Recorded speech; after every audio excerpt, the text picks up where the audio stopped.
Bonjour, émission plus entrepreneuriale, technique. C'est un gros piège que j'ai observé et que j'ai fait. Je suis tombé dans le piège. Quand je me suis lancé dans l'entrepreneuriat, c'est un piège que tu vas fatalement tomber dedans. Surtout si tu es un entrepreneur qui vient de l'opérationnel, c'est-à-dire tu as un métier et tu n'es pas dans la vente. Donc, écoute si ça t'intéresse, parce que, même si tu n'as pas encore d'entreprise, si tu veux te lancer, écoute, parce que c'est hyper important, ça va t'économiser plein de douleurs. Bref, avant de t'en dire plus, si tu n'es pas encore abonné, abonne-toi, parce qu'ici, on parle d'entrepreneuriat, d'investissement locatif. Je vais te donner des techniques de vente, de marketing web, de solutions techniques, digitales. On parle de l'entrepreneuriat en général, on parle d'investissement locatif. Alors moi, en ce moment, tu as un cursus dans la description où tu auras du contenu, parce que je crois que j'ai plus de 400 contenus sur ma chaîne YouTube. Donc il y a souvent des vidéos, il y a beaucoup de vidéos sur l'immobilier, l'investissement locatif. Donc voilà, si tu es entrepreneur, n'hésite pas à t'inscrire dans un de mes cursus pour entrepreneurs. Alors il y a des focus pour les gens d'auto-école, les libéraux et les entrepreneurs du web. Il y a aussi le cursus pour l'investissement, enfin le développement personnel, et surtout la liberté financière. Voilà, donc je te laisse faire, ça te prend quelques secondes. Voilà. Donc cette erreur, franchement, tu vas la faire automatiquement, parce que c'est le propre de chacun. Surtout quand tu es au master, quand tu es artisan, quand tu es un entrepreneur du BTP et tu produis. Cette erreur, c'est que quand tu as tes premiers clients, l'erreur que tu fais, l'erreur que j'ai faite, c'est une fois que tu as tes premiers clients, tu te concentres sur eux. Imagine, tu vends des sites web, tu vends des solutions, tu es un créateur de sites web. Tu as tes premiers clients, tu te focalises sur la livraison de leur site web. C'est-à-dire que tu as tellement la pression, tu es tellement content d'avoir tes premiers clients, tu dis je relâche la pression et puis je me mets au travail pour livrer le site le plus vite possible, pour qu'il soit le plus content possible, pour qu'il me fasse une bonne pub, qu'il me fasse une bonne recommandation. Alors c'est comment dire, c'est bien et c'est pas bien. C'est bien, c'est tout à ton honneur de vouloir satisfaire ton premier client. Sauf que tu as oublié un truc, c'est que ce client-là, quand il aura fini avec toi, il ne va pas te recommander dans la foulée. Donc, ce que tu arrêtes de faire bien souvent, c'est que tu vas arrêter de prospecter. Tu vas arrêter de prospecter parce que tu auras mathématiquement plus le temps de prospecter. Pourquoi? Parce que tu vas te dire, non, je dois me focaliser sur ce projet-là. Et c'est comme ça qu'on crève.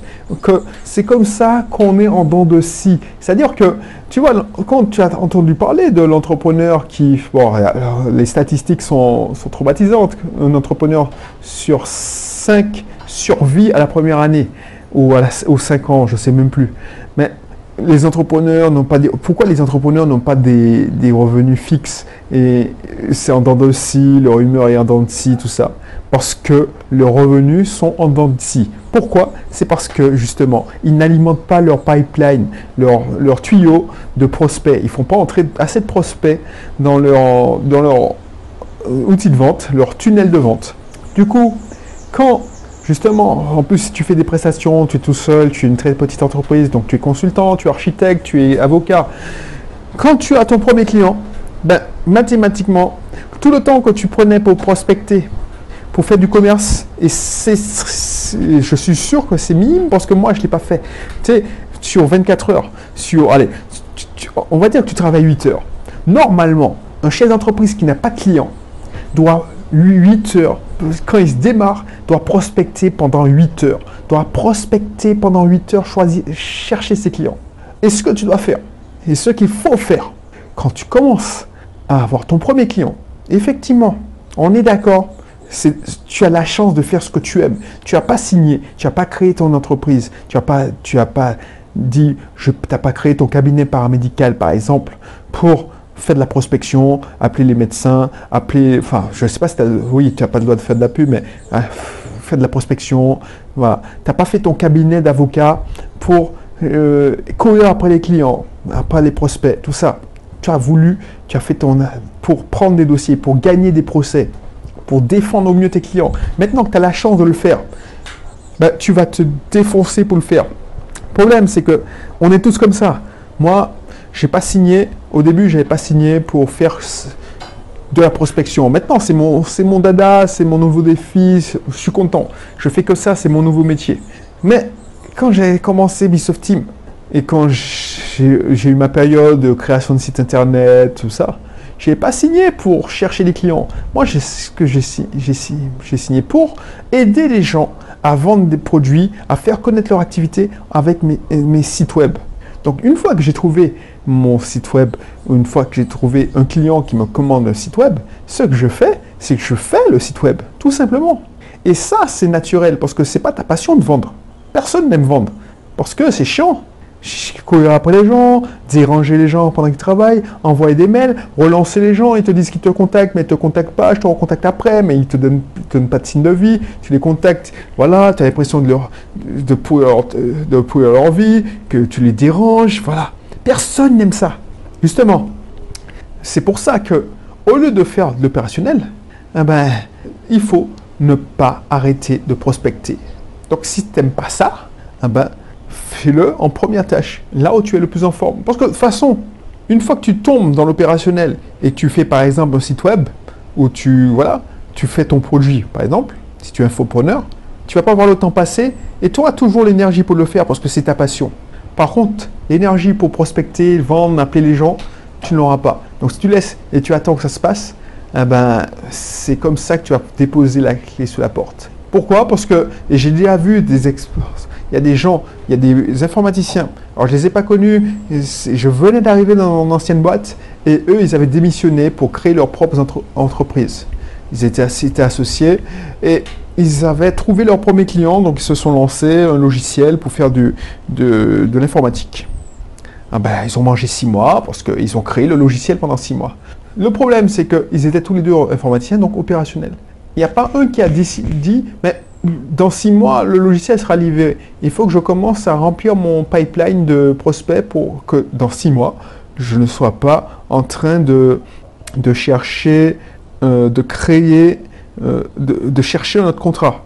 Donc s'ils avaient commencé, alors ils peuvent dans l'euphorie se le relâcher 1 mois, et encore, je ne te conseille pas de faire ça. Même si tu as signé un gros contrat, ne te relâche pas. Prospecte tous les jours.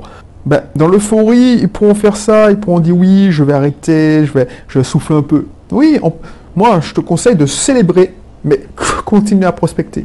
Mais pas 6 mois, parce que c'est pas comme ça que ça marche.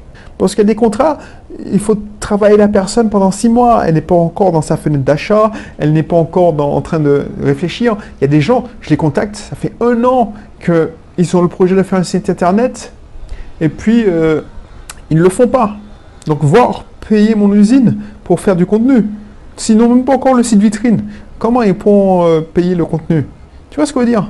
Il y a des gens qui sont depuis 1 an dans ma newsletter, enfin dans mon cursus offert pour investir dans l'immobilier. Et pourtant, ils n'avancent pas de pouce. Chacun a son rythme, chacun a ses objectifs. Et c'est pas parce que moi, je suis un homme d'action, quand tu me dis un truc, et pour moi, c'est dans la semaine. Si tu me dis, bon, Belrix, il faut que je te dis, tu sais quoi, tu vas rentrer et tu vas acheter ton truc dans la semaine. C'est pas possible de faire autrement. Parce que moi, c'est comme ça que je suis. Mais c'est pas tout le monde qui est comme ça. Voilà. Donc, pense-y, parce que je me suis tombé malheureusement dans le piège. Quand j'ai commencé à gagner mes premiers contrats, j'ai vu comment ça fonctionnait, je me suis reposé sur mes lauriers.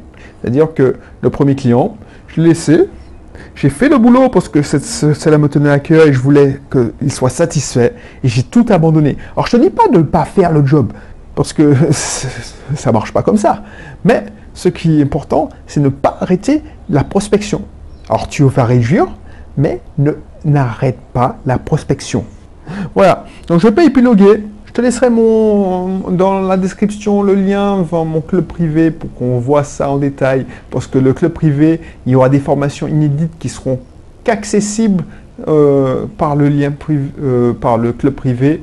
Alors, bien souvent, la majorité des formations seront offertes à l'unité aussi, offertes à l'unité, tu pourrais les acheter à l'unité, mais elles seront beaucoup plus chères parce que tu vas payer, par exemple pour la petite idée, tu vas payer une formation aussi chère qu'un mois d'abonnement. Parce que, bien souvent, parce que je te fournis 4 formations ou 4 bouts de formation. Chaque semaine, je débloque un bout de formation, une formation, ça dépend si c'est des formations premium, ça dépend si c'est des formations un peu plus light. Donc, tu as intérêt à t'inscrire dans mon club privé. Après, si tu as une formation qui t'intéresse et tu n'as pas envie d'attendre, parce que tu vois, tu regarderas le calendrier, la formation qui t'intéresse vient au bout de 6 mois, ce que tu peux faire, c'est de prendre la formation qui t'intéresse et je te proposerai après l'achat, ce qu'on appelle un produit additionnel, c'est le club privé pour un prix défiant toute concurrence. C'est comme ça que tu vas rentrer dans le club privé avec, sans attendre sans attendre pour avoir le contenu qui t'intéresse spécifiquement. Donc ça, c'est notre solution que j'ai mis en place pour toi. Comme ça, tu vas payer. Et puis voilà, je sais pas, je n'ai pas encore réfléchi le prix. Je ne veux pas t'aider dans les conneries, mais pour quelques euros de plus, tu auras ton abonnement pour t'inscrire. Donc c'est comme si je t'offrais le premier mois d'abonnement au club privé. Comme ça atténue le prix de la formation. Voilà. Donc, je te dis, voilà, qu'est-ce que je vais te dire? Je ne vais pas épiloguer. Si ça t'intéresse, n'hésite pas à consulter la description de la formation du club privé. Et puis, je te dis à bientôt pour un prochain numéro. Allez, bye bye.